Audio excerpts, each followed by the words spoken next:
Përshëndetje të gjithëve, rikthehemi në studion e lajmeve këtu në News24. Nuk ka vënuar shumë nga deklarata e kryeministrit Edi Rama bërë pak ditë më parë dhe në mbledhjen e sotme grupi parlamentar i Partisë Socialiste ka votuar për jashtëtimin e deputetit të Kurbinit Gjetan Gjetani. Do të lidhemi në këto momente me gazetarin Ergyz Gjençaj, i cili na njeh me zhvillimet e mbledhjes në kryesin e kuvendit. Përshëndetje Ergyz, cilat janë të rejat më të fundit pra që vinë nga mbledhja e Partisë Socialiste? Përshëndetje, grupi parlamentar i Partisë Socialiste votoi vendimin për përjashtimin nga grupi parlamentar nga Partia Socialiste e deputetit të Kurbinit, zotin Gjetan Gjetani. Ishte një vendim i pritshëm ky pas deklaratës publike të kryetarit socialist, njërsh kryeministri i vendit zotit Edi Rama, i cili në mbledhjen e Asamblesë Kombëtare të Partisë Socialiste të premten e kaluar theksoi se Gjetan Gjetani nuk mund të ketë më vend në grupin parlamentar të Partisë Socialiste pas qëndrimit që ai mbati për sa i përket situatës së rendit dhe akuzave që lëshoi ndaj policisë së shtetit. Ndërkohë që në mbledhjen e grupit parlamentar të Partisë Socialiste ka pasur një qëndrim të kreut të grupit parlamentar zoti Tauland Balla për sa i përket propozimit që ka ardhur nga kryetari demokrat Lulzim Basha për vetingun në politikë. Kryetari i grupit parlamentar socialist Balla theksoi se propozimi i Bashës është i dështuar dhe asgjë tjetër më shumë se një propagandë politike. Sipas Ballës, ky propozim është si të zësh rrugë me ferra reformës në drejtësi. Reformë e cila nga socialistët është konsideruar tejet e rëndësishme për pastrimin e pallatit të drejtësisë nga persona të korruptuar, nga gjyqtar dhe prokuror të korruptuar. Balla ka theksuar se majoranca është gati për një vetim të vërtet, një reformë në drejtësi e cila garanton 100% pikërisht pastrimin e pallatit të drejtësisë nga të korruptuarit, por në këtë mënyrë edhe për largimin e politikanëve të korruptuar. Sipas Ballës, Byroja Kombëtare e Hetimit dhe Prokuroria Speciale pra SPAK-u e garantojnë vetingun në politikë, jo vetëm për politikanët, por edhe për të afërmit e tyre. Kujtojmë se në asamble ishte zoti Rama i cili theksoi se Partia Socialiste është gati të bëjë vetingun në politikë, por me patjetër duhet të përfshirë edhe familjarët e politikanëve. Njëkohësisht zoti Balla ka theksuar para deputetëve socialistë se propozimi i Bashës shmang pikërisht hetimin e familjarëve dhe nuk garanton pikërisht atë transparencën 100% të pasurive dhe lidhjeve të mundshme të politikanëve, familjarëve të tyre me persona të lidhur me krimin. Balla ka theksuar se majoranca është gati për një propozim, të diskutojë një propozim i cili nuk prek reformën në drejtësi dhe vijimin e vetingut për gjyqtarët dhe prokurorët në sistemin e drejtësisë shqiptare. Po, faleminderit Ergyz për të rejat më të fundit pra që na përcjell nga mbledhja e kryesisë së Partisë Socialiste. Faleminderit juve. Do të vjojmë edicionin e lajmeve me të tjera zhvillime në një intervistë për News24, deputeti i Partisë Socialiste në Kurbin ka deklaruar se me gjithë vendimin për përjashtim do të vjojë të jap kontributin e tij në Partinë Socialiste. Gjetani shprehet se brenda këtij muaji do të kërkojë interpelancë me ministrin Xhafaj për të raportuar mbi punën e policisë në Kurbin. Pasi Rama kërkoi përjashtimin nga grupi parlamentar i Partisë Socialiste të deputetit të Kurbinit Gjetan Gjetani, ky i fundit në një intervistë për News24 ka thënë se pavarësisht deklaratës së kryeministrit Rama, do të vijojë të mbetet në Partinë Socialiste. Unë nuk jam i larguar nga Partia Socialiste dhe nuk largoja asnjë nga Partia Socialiste. Kam qenë jap dhe do mbetem socialist. Fakti që nga ana kryetarit të Partisë Socialiste është komunikuar që unë do largohem, kryetari i Partisë Socialiste mund të largoje si antar partie, mund të largoje tesën e partisë, por nuk mund të largoje dëshirën për të qenë socialist. Unë ka vite që kontribuoj në Partinë Socialiste, nuk u bëra antar i Partisë Socialiste sot ku Partia Socialiste është në pushtet, apo para 5 vitesh që Partia Socialiste ka ardhur në pushtet. Gjetan Gjetani rikonfirmoi se brenda muajit do të kërkojë interpelancë me ministrin e Brendshëm për sigurinë në zonën e tij, si dhe do të flasë me emra e raste konkrete për çështjen në komisariatin e Kurbinit. Në momentin që unë do kërkoj interpelancë, besoj që bëra këtë mund të kërkoj interpelancë me ministrin e Brendshëm, do t'ja përmend të gjitha ankethat që kanë pasur për policinë e shtetit. Të gjitha me emra konkrete, me emra dhe me raste konkrete. Dhe jo 3 ditë më parë, kryeministri Rama në nisje të Asamblesë Kombëtare të Partisë Socialiste deklaroi se veçanërisht në rrethe Partia Socialiste do të reformohet. Rama pohoi live se deputeti Gjetan Gjetani duhet të përjashtohet nga grupi parlamentar, pasi sipas tij ka shantazhuar përmes postit për vende pune. Më herët Gjetan Gjetani kishte kritikuar qeverinë dhe policinë, pasi sipas tij në të ka efektiv të korruptuar.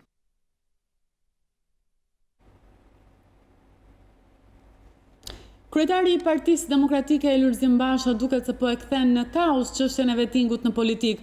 Duke theksuar rëndësinë që vettingu ka përmes një statusi në Facebook, Basha citon prokurorin e antimafias italiane Paolo Borsellino, i cili u ekzekutua nga mafia në vitin 1992. Kryetari demokrat Lulzim Basha është i prerë. Ai kërkon sa më parë vetting në politikë si rruga e vetme për të larguar politikanët e lidhur me krimin e për të dhënë një ide më të qartë të nismës më të re të ndërmarrë nga forca politike që drejton. Basha zgjedh të referohet një citati të prokurorit italian të antimafias, Paolo Borsellino, i ekzekutuar nga mafia në 1992. Ekziston një keqkuptim bazë sipas të cilit politikani që shoqërohet me mafioz, nëse nuk dënohet nga gjykata, është i ndershëm. Jo, gjykata mund të bëjë vetëm vlerësime të natyrës gjyqësore. Kryedemokrati vjon sërish me citimin e Borsellinos. Është detyrë e institucioneve që të flakin politikanët e afërt me mafian për të qenë të ndershme dhe për të shfaqur si të tilla. Vettingu në politikë është një nismë e ndërmarrë së fundmi nga Partia Demokratike. Kryeministri Rama tha se është i gatshëm të ulet në tryezë me Bashën për të diskutuar rreth projektligjit. Kryeopozitari i bëri thirrje shefit të qeverisë të votojë ligjin.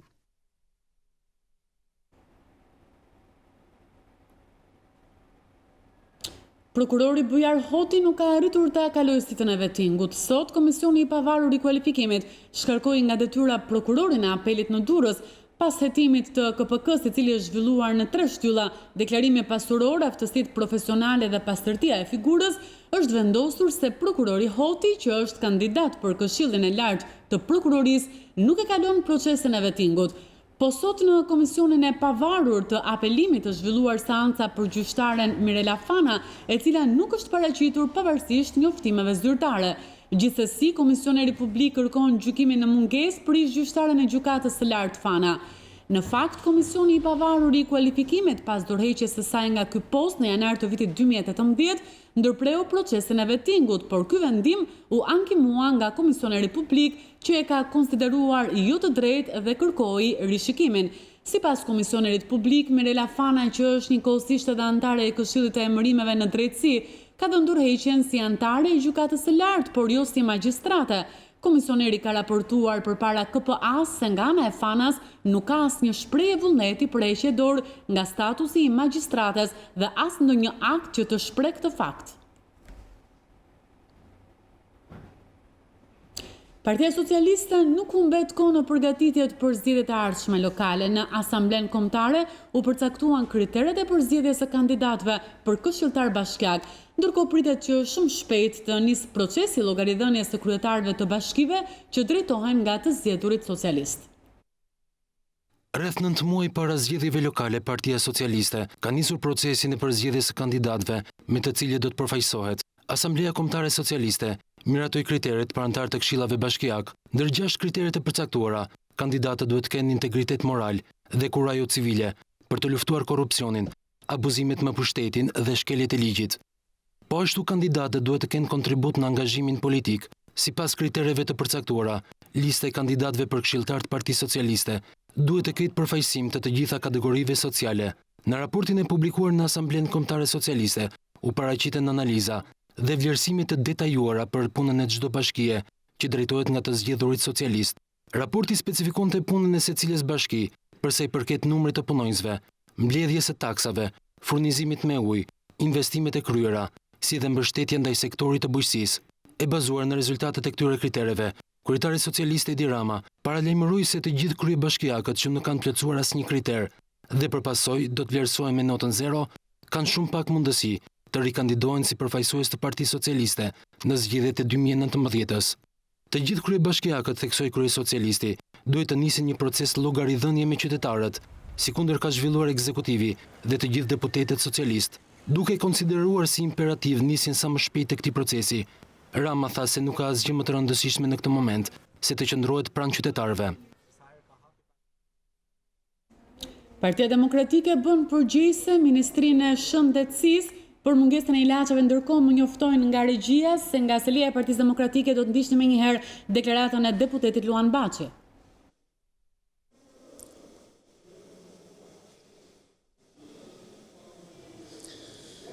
Qeveria nuk ndalet në rrugën për shkatërimin e jetës shqiptarëve. Nuk ndalet në shkatërimin e çdo gjëje që ka të bëjë me pasurimin e oligarkëve që janë të lidhur me ta dhe me mbushjen e xhepave të tyre. Këtë tregon dhe mënyra se si po veprojnë me Alpetrolin. Nuk ndalen deri në coptimin dhe shfrytëzimin e plotë të tij. Prej kohësh në Alpetrol pushohen profesionistë dhe rekurtohen militantë dhe fanatik të rilindjes. Ka filluar dhe vazhdon fshesa përfundimtare e profesionistëve të këtij sektori që nuk do të kursej askënd përveç militantëve të rilindjes. Llogarit janë bërë për pushimin e mbi 1.200 punojësve që përbëjnë gjysmën e punojësve të Alpetrolit.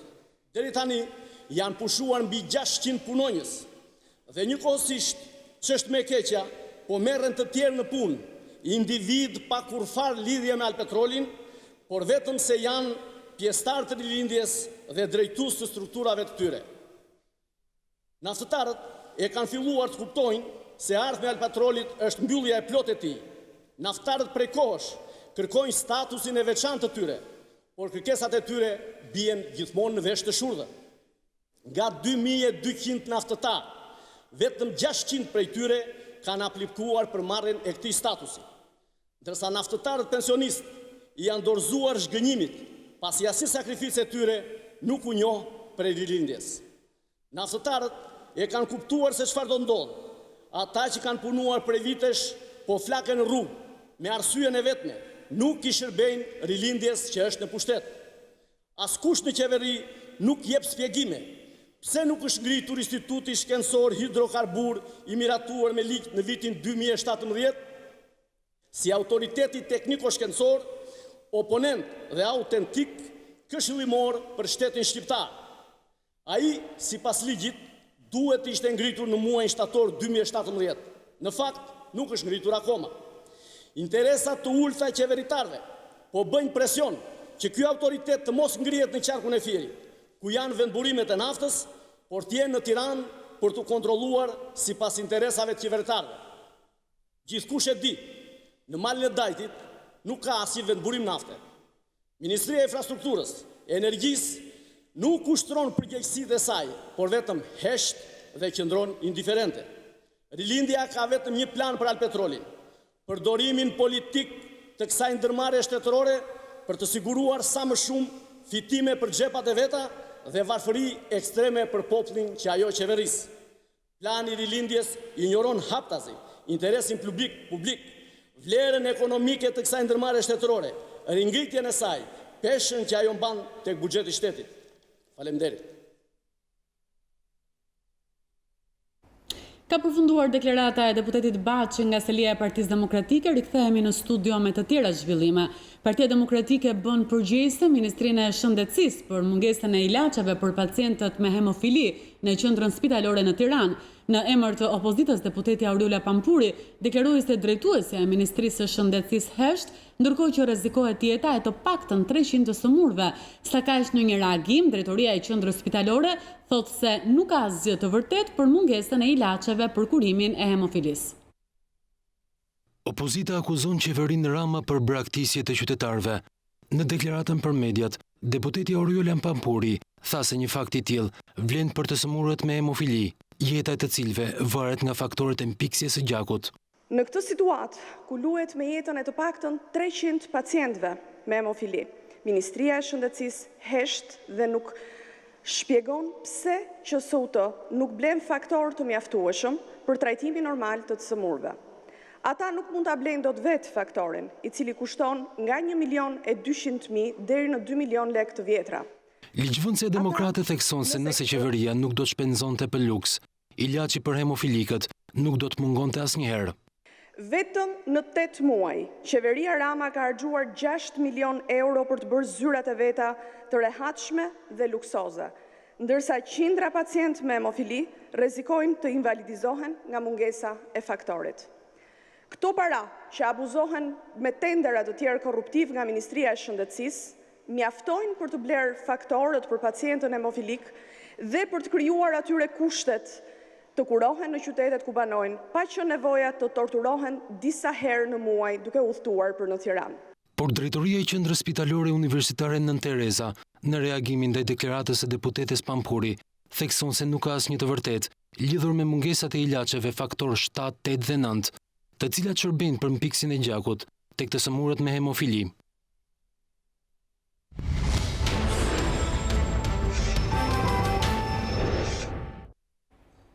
Pasi gjyqtari i Korçës Besnik Shehu denoncoi 2 shteta se e kishin kërcënuar me jetë, vëllai i Emin Myrtollarit akuzon gjyqtarin se ishte ai që provokoi. Bakim Myrtollari tha për News24 se gjyqtari Shehu e ka provokuar të vëllain për të krijuar një alibi që të largohet nga vendi. Pas shoqërimit të shtetasve Emin Myrtollari dhe Muhamet Hoxha në polici me akuzën për kërcënim të gjyqtarit të gjykatës së shkallës së parë në Korçë, Besnik Shehu, vëllai i Emin Myrtollarit, Bakim Myrtollari, thot për News24 se gjyqtari Besnik Shehu ka sajuar gjithçka dhe se kërcënimi nga Emini nuk ka ndodhur. Sipas versionit të vëllait, Emini ka qenë në vendin e tij të punës, duke shitur fruta perime në tregun e Korçës, kur gjyqtari Shehu ka kaluar pranë tij dhe e ka provokuar me fjalë. Kjo është stisje për mua, sepse ky i ka vetëm ky ka vetëm vend punës, vllai tim. I ka vetëm vend punës, jo vllai i ka vajtur atij. Ky është një tundim, domethënë nga ana e gjyqtarit për vllai, që vllai domethënë të nevrikoshe që të fliste. Dhe i ka thënë që ti më ke marrë pronën, pa drejtësisht, pa vërtetim fakti, pa asnjë lloj dokumenti i ka thënë. Nuk ka kërcënuar vllai jo? Jo, nuk e ka kërcënuar. Duke qenë se neve jemi ankuar në institucionet ligjzbatuese të shtetit shqiptar, ky tash për të mbrojtur veten ka vajtur dhe i kundërpërgjigjet vllait tim që të mbulojë atë të keqe që ka bërë për të mbajtur veten në krye. Pas denoncimit të gjyqtarit, Emin Myrtollari ka dhënë sqarimet në polici dhe do të procedohet në gjendje të lirë. Vllai i tij, së bashku me përfaqësuesin ligjor të familjes, thonë se shumë shpejt do ta padisin gjyqtarin Besnik Shehu. Ne do ta padisim për të gjitha bemat që ka bërë ky, duke na grabitur pronën me çekanin e qelbur. Bën pa drejtësi në emër të drejtësisë. Ky gjyqtar. Dhe ky ka deklaruar me gojën e tij që unë kam shqyrtuar ç'është gabim. Dhe sot ky për të mbrojtur atë vetë bën këto veprimet.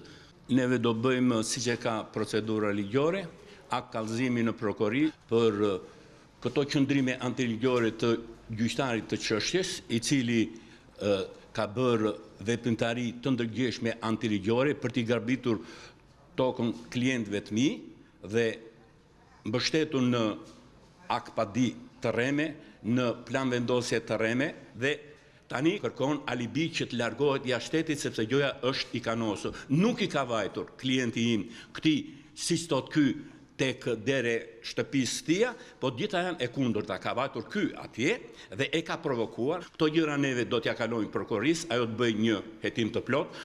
Myrtollarët janë në gjyq për pronat në fshatin Porodin me shtetasin A. Qeraxhiu. Gjyqtari Shehu në vitin 2016 ka dhënë një vendim në disfavor të vëllezërve Myrtollari, vendimi i cili u apelua, por edhe apeli la në fuqi vendimin e shkallës së parë. Tashmë çështja ndërmjet palëve ndërgjyqëse për pronat është në gjykatën e lartë.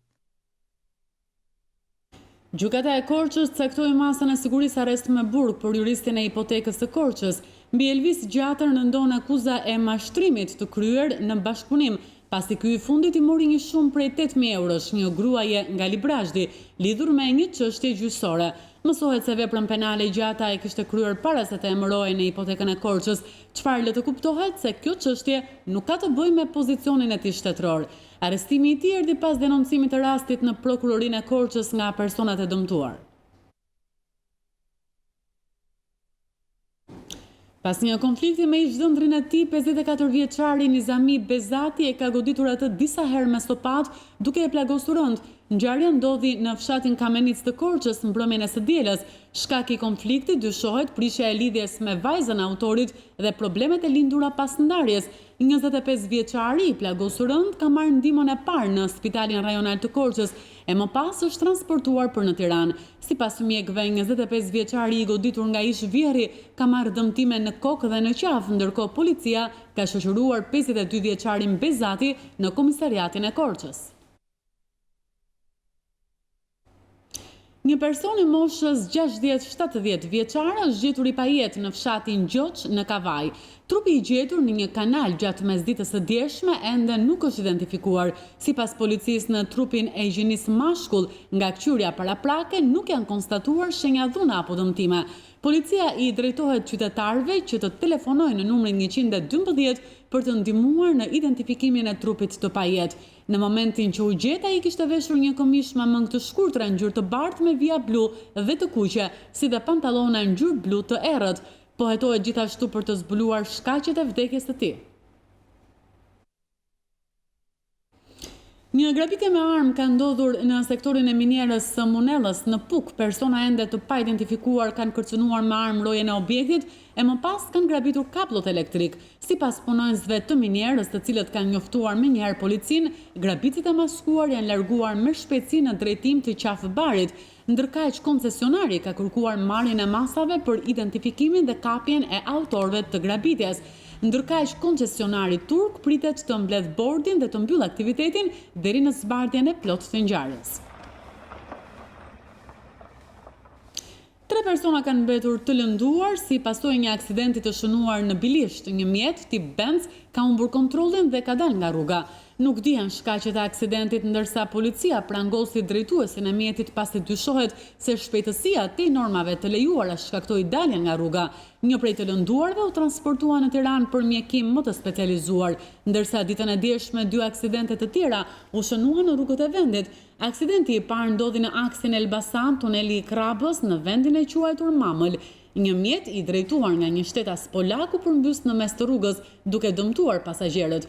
Gjithashtu në aksident u përfshin edhe 4 automjete. Pasagjerët e dëmtuar nga aksidenti janë transportuar në spitalin e Elbasanit dhe ndodhen jashtë rrezikut për jetën. Paraprakisht dyshohet se shkaki i aksidentit ka qenë ngushtimi i rrugës në zonën ku ka ndodhur rrëshqitja e masivit shkëmbor në fillim të këtij viti. Ndërsa aksidenti tjetër u shënua në aksin Poshnje Ura-Vajgurore, ku janë plagosur 5 persona. Mjeti tip Hyundai me targa greke me drejtues një shtetas 37 vjeçar u përplas me një mjet tip Benz me drejtues një 53 vjeçar. Përpasoj janë plagosur 2 drejtuesit e mjeteve dhe pasagjerët që ndodheshin në makinën Hyundai. Një makinë tip Benz është djegur në orët e para të mëngjesit të djeshëm në qytetin e Vlorës. Ngjarja ndodhi në lagjen 28 nëntorin, ndërsa mjeti tip Benz ka qenë i parkuar poshtë një pallati. Mësohet se automjeti është në pronësi të një 27 vjeçari me iniciale RB.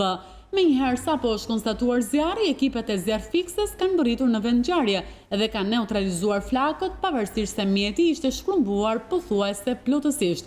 Nuk dihen ende shkaqet dhe motivet e ngjarjes, por policia përveç zjarrvënies të qëllimshme nuk përjashton edhe një shkëndijë elektrike të mundshme.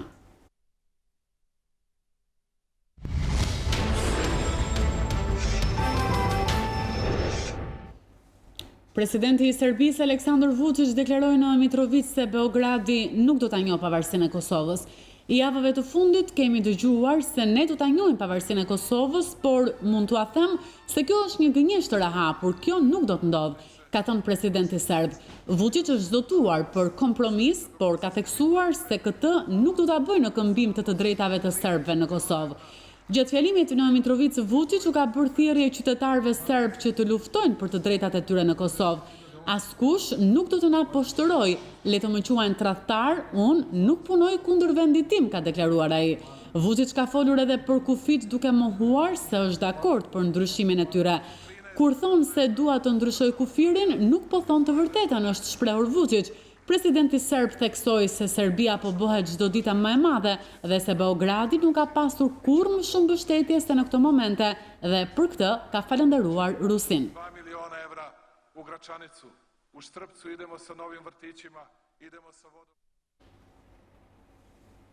Do të shkojmë një herë në këtë momente në punimet e Komisionit të Ekonomisë dhe Financave është duke folur deputetja Blerina Gjylameti. Loja është shuma e mbetur, organizatorit nga diferenca midis shumës totale të luajtur nga lojtarët në lojrat e fatit dhe shumës së fituar prej tyre. Pra, siç qartësisht del nga dispozitat e sipërcituara, ndryshimet sipas nenit 6 të ligjit numër 39 fraksion 2018 nuk e kanë ulur nivelin e taksimit për lojrat e fatit. Ky nivel ishte dhe mbetet i njëjti, 15% mbi të ardhurat bruta.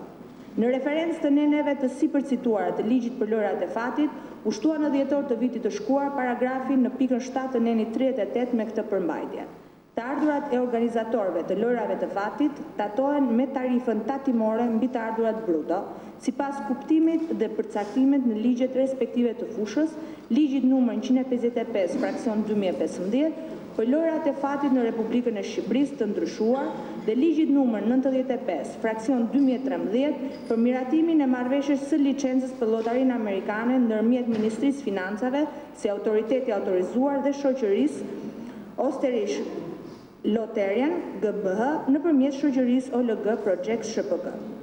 Kjo shtesë që u miratua me ligjin 105 fraksion 2017 dhe u dekretua më pas nga Presidenti i Republikës me dekretin numër, është e njëjtë në përmbajtje me ndryshimin e bërë në korrikt në ligjin 39 fraksion 2018, objekt shqyrtimi, po në nenin 38. Pika 7 përmes ndryshimit të paragrafit si më poshtë. Tatimi mbi lojrat e fatit sipas nenit 52 fraksion 2 të ligjit numër 155 fraksion 2015 për lojrat e fatit në Republikën e Shqipërisë të ndryshuar aplikohet me shkallën 15% mbi të ardhurat bruto nga lojrat për të gjithë kategoritë e lojrave të fatit, përfshirë lotarinë amerikane të licencuar sipas ligjit numër 95 fraksion 2013.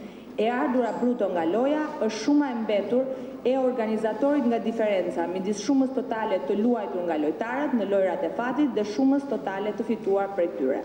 Tatimi mbi fitimi llogaritet në përputhje me dispozitat e këtij ligji.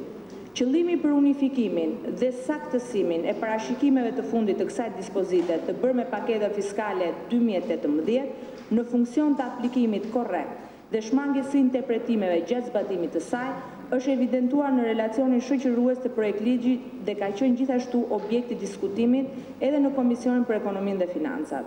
Për sa më sipër, mendoj se dekreti numër 10.850, datë 30/7/2018, për kthimin e ligjit numër 39, fraksion 2018, për disa ndryshime dhe shtesa në ligjin numër 84/38 i datës 28/12/1998, për tatimin mbi të ardhurat të ndryshuar, nuk qëndron dhe si i tillë nuk mund të miratohet nga komisioni.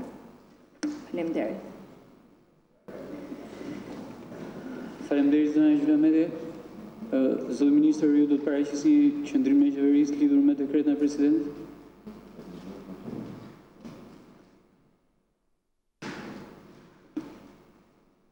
Faleminderit kryetar, faleminderit e komisionit për mundësinë që na dha për të rishprehur qëndrimin e qeverisë për sa i përket jo vetëm kthimit të ligjit, por dhe qëndrimit ton për sa i përket lojrave të fatit në Republikën e Shqipërisë dhe një të vërtete të domosdoshme për ta ndarë me qytetarët.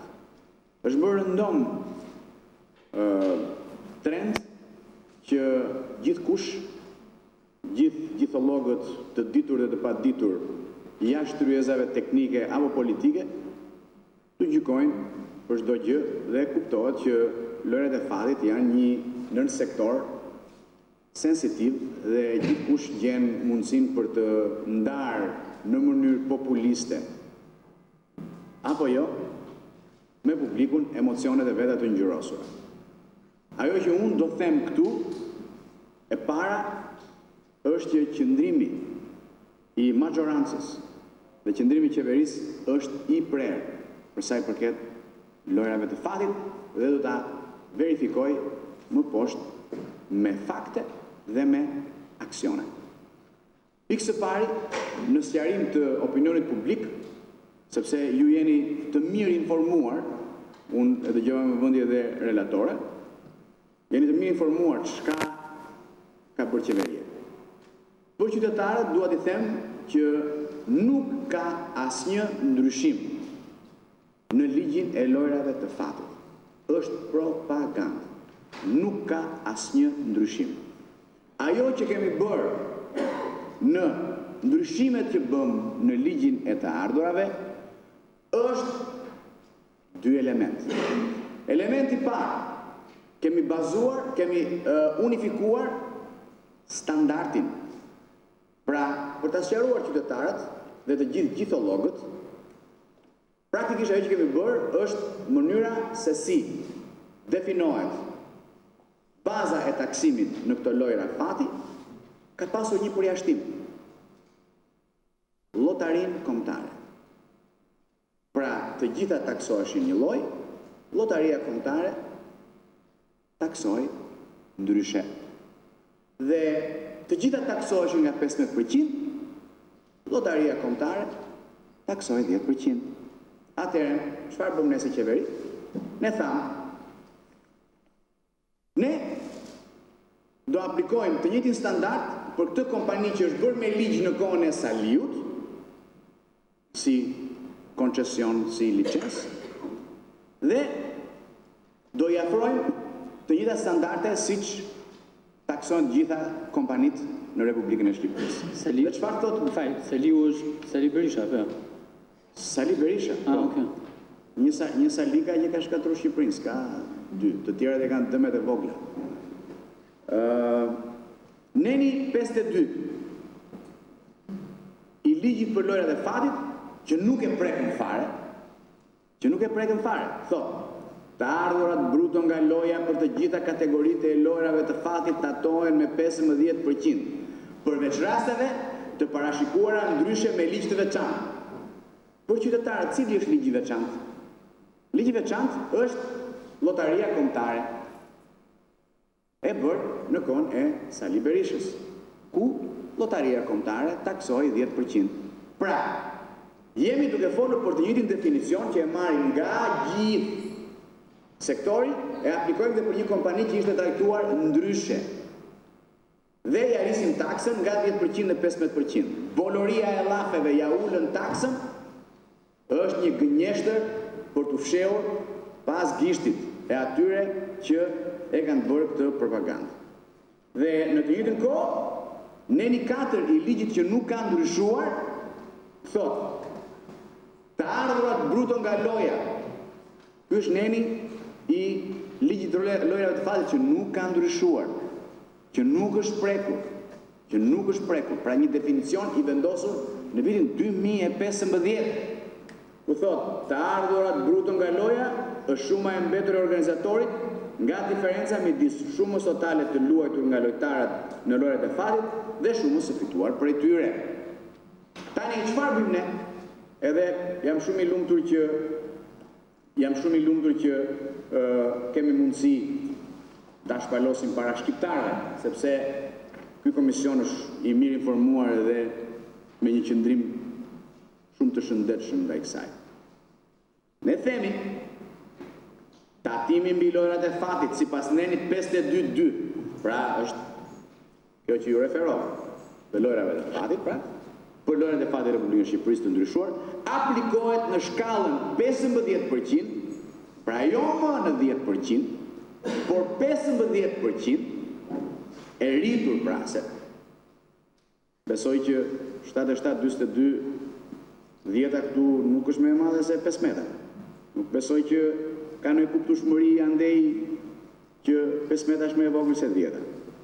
Pra shkallën 15% mbi të ardhurat bruto nga loja, për të gjitha kategoritë e lojrave të fatit përfshir llotarinë kombëtare të licencuar sipas ligjit numër 95/2013 para zgjedhjeve të vitit 2013 pra.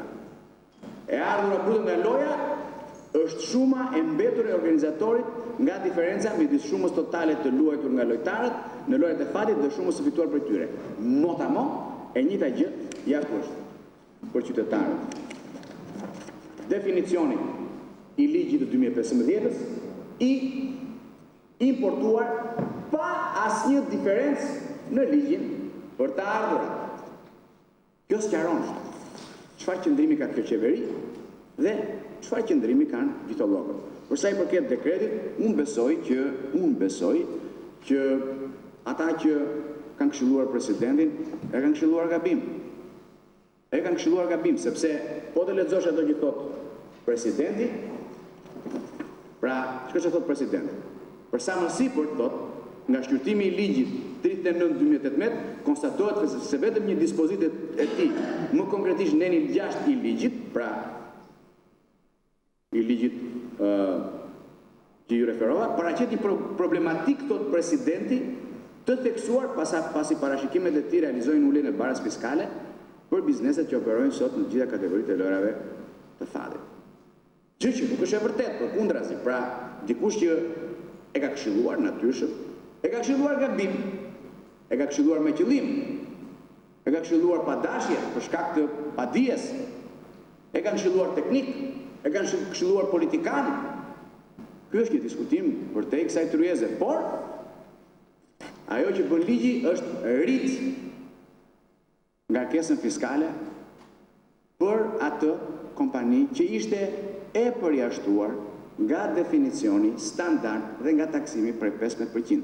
Deri dje taksohej me 10%, sot do taksohet, kur ta aprovojmë, me 15%.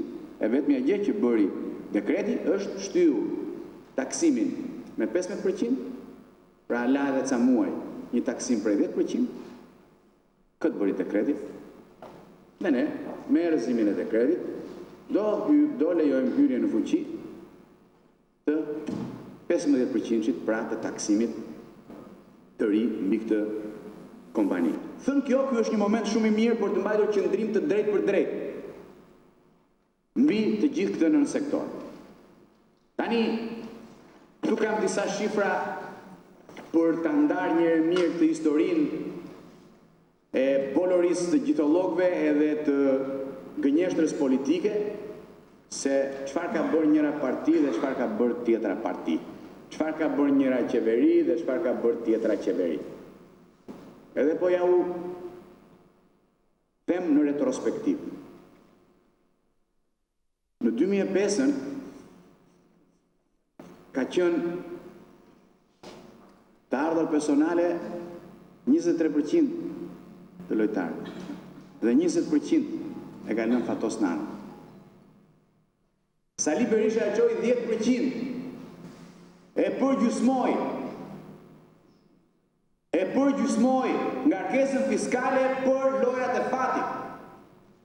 E vërteta, dhe u krijuan gati 40 kompani. 40 kompani në kohën e Sali Berishës lulëzuan lojrat e fatit. Nga 20% u taksuan në 10%. Kjo është e vërteta. E vërteta përdej debatin politik. Se ne dhe fusim dhe qytetarët në debatin politik dhe me qëllim një pjesë e bën për të devijuar nga e vërteta. E vërteta është Fatos Nano e ka lënë taksën mbi lojrat e fatit 20%. Sali Berisha e bëri 10%. Ja u hoqi gjysmën e ngarkesës lojrave të fatit dhe lulëzuan 40 kompani. 40 kompani u krijuan në zhvillimin ekonomik të Sali Berishës për lojrat e fatit. Ky është definicioni. Kjo është e vërteta me qytetarët. Në qoftë se doni të certifikoni këto shifra, jam i hapur të nxjerrë letra zyrtare siç kam këto, ku doni ju. Në konferencë shtypi, në faqen e Ministrisë Financave, në faqen e Ministrit Financave, në faqen e Kuvendit, në faqen e qeverisë, për të parë cila është e vërteta me lojrat e fatit. Dhe për të mbyllur të debat idiot që bëhet në lidhje me taksimin. Fatos Nano e ka lënë 20%, Sali Berisha e bëri 10%. U krijuan 40 kompani. Sa kompani janë sot? Ma bëni këtë pyetje. Po s'ka rëndësi se ja bëra vetes. Sot janë 20 kompani. 20. Nuk kemi dhënë asnjë licencë të re, përkundrazi kemi mbyllur. E kam me qytetarët se këtu deputetët e dinë shumë mirë. Nuk kemi dhënë asnjë licencë të re apo asnjë NIP të ri. e vërteta, e verifikueshme në kanale zyrtare, mediatike, po të doni, nuk kemi dhënë asnjë licencë të re. Kemi përgjysmuar nga 40 në 20 kompanit e lojrave të fatit. Doni një shifër tjetër. Një shifër tjetër. Në 2013,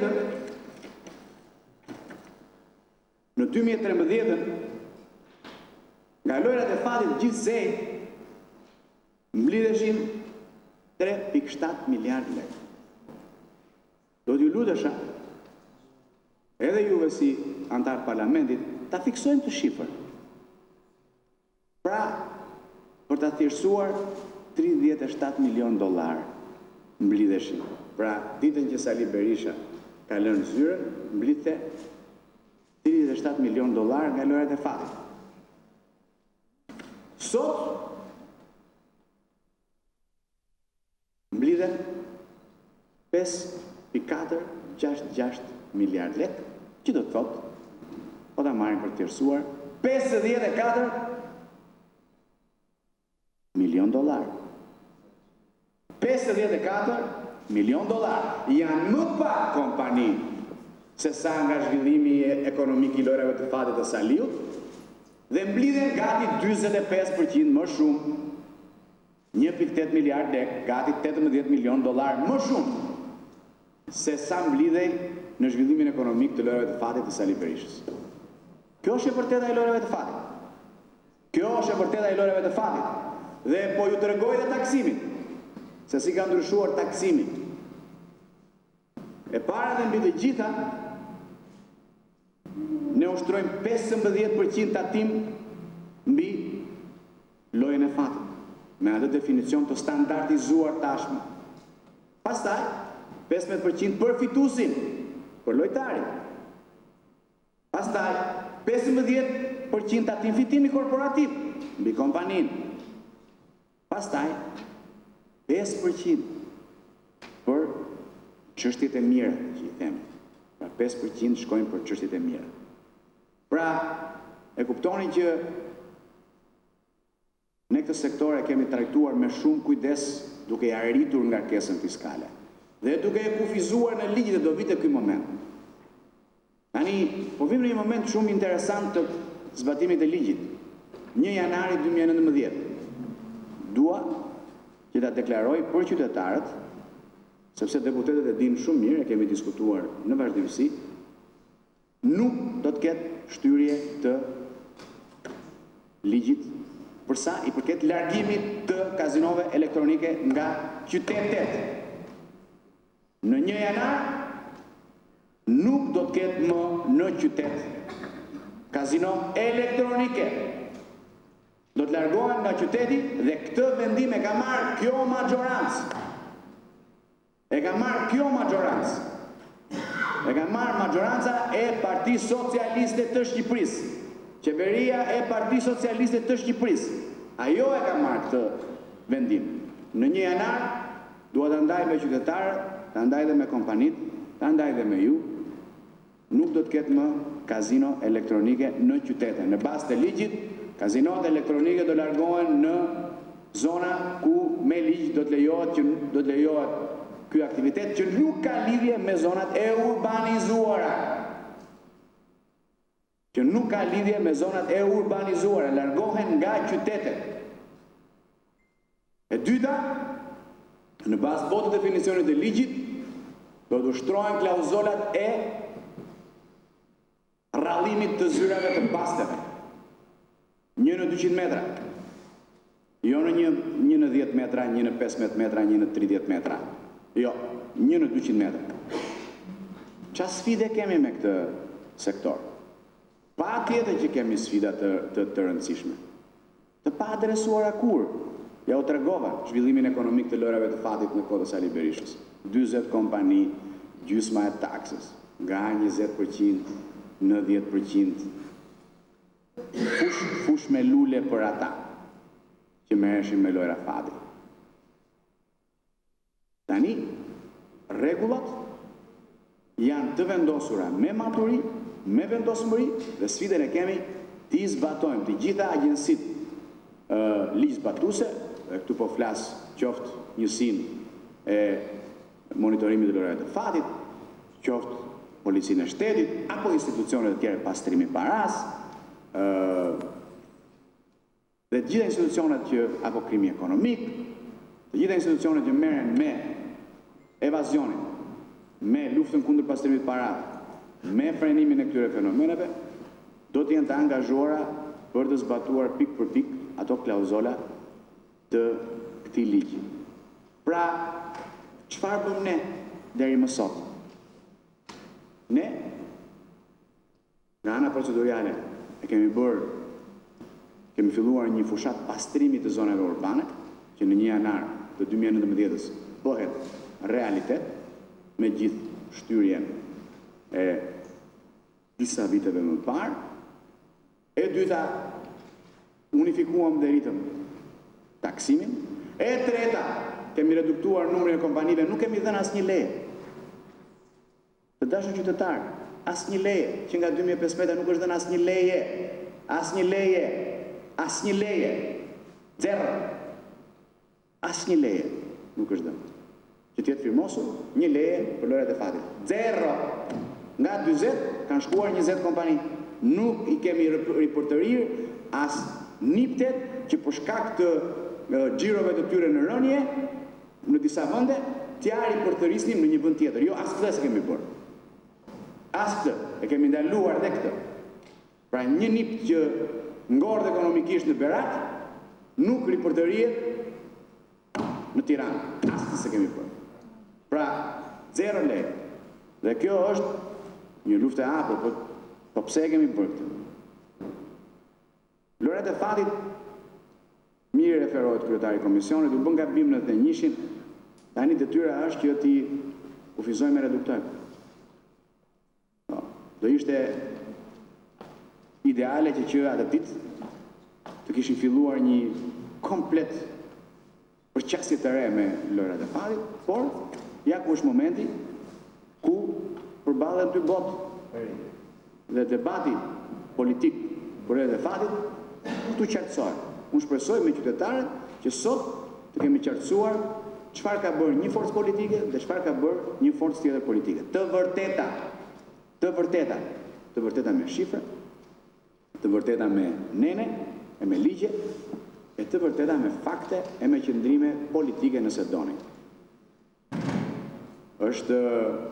Unë besoj që me këto masa që po marrim, me atë regjim të ri që fillon në datën 1 janar të 2019-s, ne të ndihmojmë gjithmonë më shumë reduktimin e këtij fenomeni, edhe influencën negative sociale që ka të shumë familje, dhe të kemi mundësi që edhe nëpërmjet platformës së re teknologjike që është bërë për monitorimin e lojrave të fatit, kemi mundësi që ta monitorojmë më mirë sektorin dhe të mbledhim më shumë të ardhura për buxhetin e shtetit.